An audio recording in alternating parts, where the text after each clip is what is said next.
મારે દશામાના વ્રત કરવા છે, મને સામગ્રી લાવી આપશો? ના બેન, મહારાજને ખબર પડે તો મારા ટુકડે ટુકડા કરી નાખે. આ કામ અમારાથી ના થાય. અરે કોઈને ખબર નહીં પડે. સારું કામ કરવામાં શરીરના ટુકડા થઈ જાય તો એનાથી વધારે રૂડું શું? બેન, મારી પત્ની પણ મા દશામાના વ્રત કરે છે. એને પૂછીને જોઈતી સામગ્રી બધી લઈને આવીશ. આભાર, તમારો ખૂબ ખૂબ આભાર.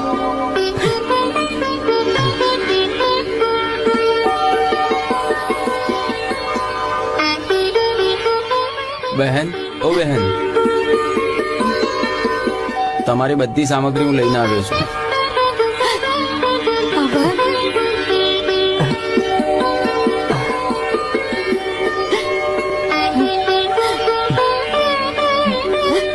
આભાર, ખૂબ ખૂબ આભાર તમારો. સ્વામી, હે દશામાં, જય દશા.